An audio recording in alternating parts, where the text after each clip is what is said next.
তোমাদের মাংসের রেসিপি দেখাবো আর তোমরা কেমন রান্না করো সেটাও জানিও।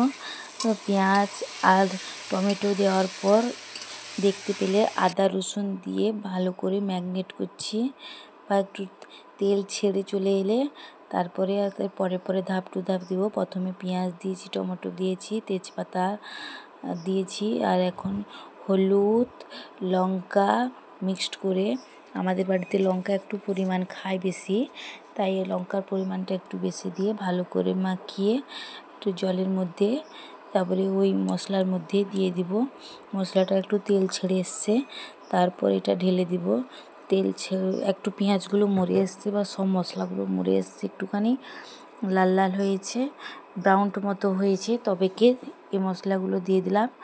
এরপর ভালোভাবে একটু কষিয়ে, দেখতে পাচ্ছ লাল লাল হয়ে এসছে একটুখানি।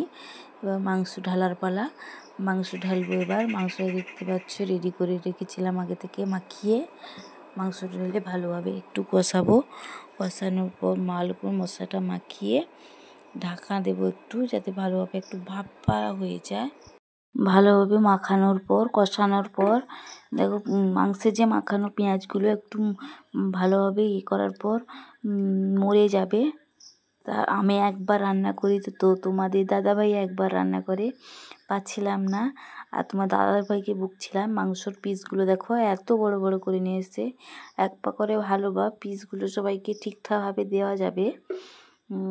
আর কষানোর পর তো মাংসের পিসগুলো আর একটু ছোটো হয়ে যায়। আর আলু আগে থেকে আমি ভেজে রেখেছিলাম, আলুগুলো ঢেলে দিলাম।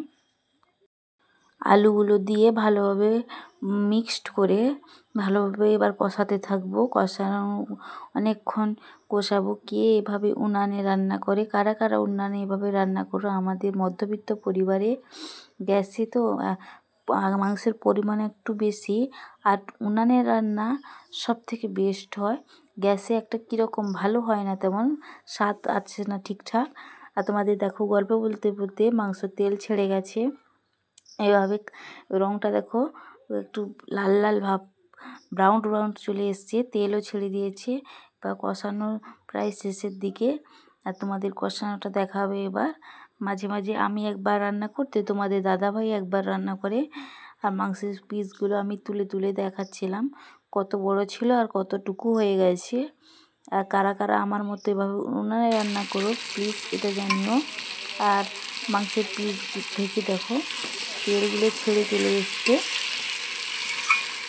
এই মাংস কষাটা দেখে কার কার একটু হলেও ভালো লেগেছে বা মাংসের তরকারিটা পছন্দ হয়েছে প্লিজ কমেন্টে জানিও। আর ভালো লাগলে প্লিজ লাইক সাবস্ক্রাইব করে পাশে থেকো। মাংসটা আমি আর একটু ভালোভাবে রান্না করেছি, ভালোভাবে আর একটু কষাটাও ভালো হলে কষানোটা, তবেই মাংসর ভালো টেস্ট আসে। পুরো দেখো একদম পুরো কালচে ব্রাউন ভাব চলে এসছে। আর তোমার দাদা ভাই দেখো মাংস কষা তুলে নিয়েছে, খাবে খাবে বলে। আমি বললাম জল ঢেলে দিও, সবাই তো আর মাংস কষা দিয়ে ভাত খাবে না, তো ঝোল দিয়ে ভাত খাবে, হালকা একটু জল দিয়ে দিল। আর দেখো তরকারির পরিমাণ দেখো, পুরো মাখা মাখা হয়ে আসবে। এই দেখো তরকারি, লাল লাল ঝাল ঝাল তরকারি। কার কার ভালো লাগছে প্লিজ জানিও। ভালো লাগলে সাবস্ক্রাইব করে পাশে থেকো। টাটা।